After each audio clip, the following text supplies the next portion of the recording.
नबी पाक अलैहिस्सलाम की जिंदगी सादी थी। किस तरह की सादी थी? दो जुमले, हजरत अब्दुल्ला इब्ने अब्बास के दो जुमले और बात खत्म कर दी। फरमाते हैं मेरे रसूल पाक अलैहिस्सलाम की जिंदगी सादी थी। ये कैसी सादी थी? फरमाते हैं जो मिलता था हुजूर पहन लेते थे, जो सामने आता था खा लेते थे। कोई तकल्लुफ नहीं कि मैंने ये नहीं खाना, ये खाना है, ये नहीं लेना, ये लेना है। ये मिजाज नहीं, तबीयत नहीं। हमारी तो पसंद नापसंद होती है ना। हुजूर को कद्दू ज्यादा पसंद था, ये तो आपको हदीस में मिलेगा, ये तो मिलेगा। लेकिन ये नहीं मिलेगा कि नबी पाक सल्लल्लाहु अलैहि वसल्लम को गंदम नापसंद थी, ये नहीं मिलेगा। आपको ये तो मिलेगा कि रसूल पाक को दूध ज्यादा पसंद था, ये नहीं मिलेगा कि सादा पानी नापसंद था। ये तो आपको मिलेगा कि नबी करीम सैयद आलम सल्लल्लाहु अलैहि वसल्लम जमीर पर सोने को पसंद करते थे। ये नहीं मिलेगा कि चारपाई पर सोने को नापसंद करते थे। यानी हुजूर की जिंदगी सादी है, उसमें तकल्लुफ हमारी पसंद नापसंद होती है, और जो जोश है हमें पसंद नहीं, वो फिर है ही नहीं सही, वो गलत हो गई फौरन, वो सिरे से उसका कोई असर ही नहीं रहा, वो बिल्कुल तबाह हो गई। मेरे हबीब पाक सैयद आलम अलैहिस्सलाम ने सादी जिंदगी गुजारी और आजिज़ी वाली जिंदगी गुजारी।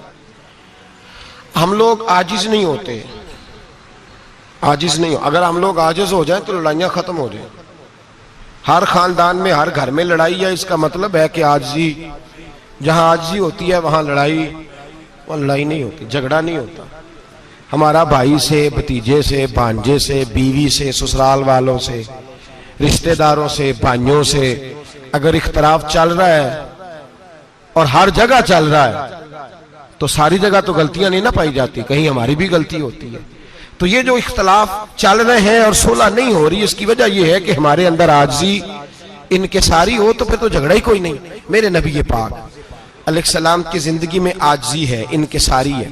इसलिए हुजूर ने कभी लंबी चौड़ी बातें नहीं सुनाई। सहाबा कहते हैं नबी पाक अलैहिस्सलाम तकरीर छोटी करते थे, नमाज लंबी पढ़ते थे। तकरीर, नमाज, हमारी बातें लंबी और नमाजें अल्लाहु अकबर, उल्ट बिल्कुल सिलसिला। नबी पाक अलैहिस्सलाम ने सादगी, आजिज़ी को अपनाया।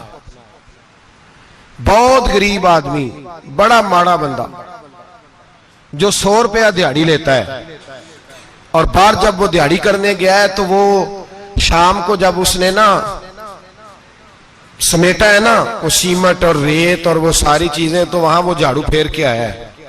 फेरते हैं ना जी मजदूर झाड़ू, ये काम वो करने को तैयार है, पर अपने घर में आके झाड़ू देने को तैयार नहीं वो,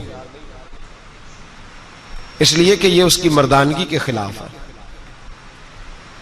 बाहर जब वो गया है, किसी होटल में काम कर रहा है, टाई पैंट कोट पहन के वो बड़ा अच्छा, वहां अगर उसको बर्तन धोने पड़े तो धो लिए। बल्कि अगर नाराज ना हो जाए बाहर रहने वाले साथी, तो ढेरों लोग बाहर जाके होटलों में बर्तन मांजते हैं, लेकिन वहां उनके रोब को, उनके नाम को कोई धब्बा लगता, लेकिन घर के अंदर जिस बर्तन में उन्होंने खुद रोटी खाई है, अगर उनको ये कह दिया जाए ना कि ये धो लो, तो फिर तो तलाक तक नौबत आ जाती, फिर तो मसला खराब है।